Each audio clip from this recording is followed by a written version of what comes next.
हे सूत जी, कोई ऐसा उपाय बताइए जिससे सब पाप मिट जाएं, दरिद्रता हमारा पीछा छाड़ दे। ऋषियों, इसके लिए मनुष्य को सदा विहित कर्म करते हुए भगवान के नाम का निरंतर जप करना चाहिए।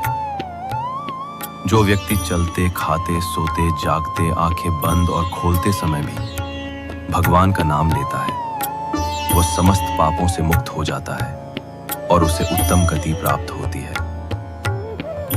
दुहसह की पत्नी दरिद्रा केवल भगवान का नाम ओम नमो भगवते वासुदेवाय सुनकर ही घर छोड़ देती है। इसके प्रमाण में सूत जी ने एक चमत्कारी कथा एक सुनाई। ब्राह्मण को वर्षों की कठिन तपस्या के बाद एक पुत्र की प्राप्ति हुई, जिसका नाम रखा गया ऐतरेय। जब उसका उपनयन हुआ और पिता ने उसे वेद पढ़ाना आरंभ किया, तब पता चला कि बालक बोल ही नहीं पाता।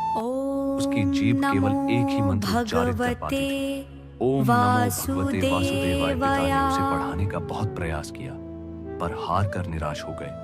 अंततः उन्होंने दूसरा विवाह किया। नई पत्नी से उत्पन्न पुत्र वेदों के महान विद्वान बने। घर धन धान्य से भर गया और उनकी माता बहुत प्रसन्न रहती थी। तो ऐतरेय की माता सदैव शोक में डूबी रहती। एक दिन उन्होंने आहत होकर ऐतरेय से कहा, तुम्हारे अन्य भाई वेद वेदांग के प्रकांड विद्वान बन गए हैं। वे कमाते हैं और अपनी दूसरी माँ को खुश रखते हैं। माता के वचनों से व्यथित होकर ऐतरेय ने शांत भाव से कहा, माँ, आज मैं आपके लिए बहुत सा धन धान्य लाऊंगा। उसके बाद वह एक बड़े यज्ञ मंडप की ओर निकल पड़ा। वहां पहुंचते ही अद्भुत घटना घटी। समस्त वैदिक पंडित अपने मंत्र भूल गए। वे असमंजस में पड़ गए कि अब यज्ञ कैसे संपन्न हो। उसी क्षण ऐतरेय ने उसी एक मंत्र का उच्चारण किया, ओम नमो भगवते वासुदेवाय। जैसे ही मंत्र की ध्वनि गूंजी, वैदिकों को मंत्रों की स्मृति लौट आई। वे स्तब्ध रह गए और ऐतरेय को प्रणाम करने लगे।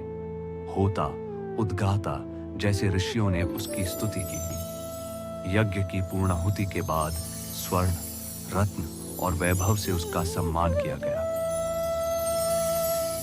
और तभी सूत जी बोले, देखो ऋषियों, यही है द्वादशाक्षर मंत्र की शक्ति। यह न केवल पापों से मुक्ति देता है, न केवल दरिद्रता को भगाता है, बल्कि एक मूक अक्षम बालक को भी संपूर्ण ब्रह्मांड का पूज्य बना देता है।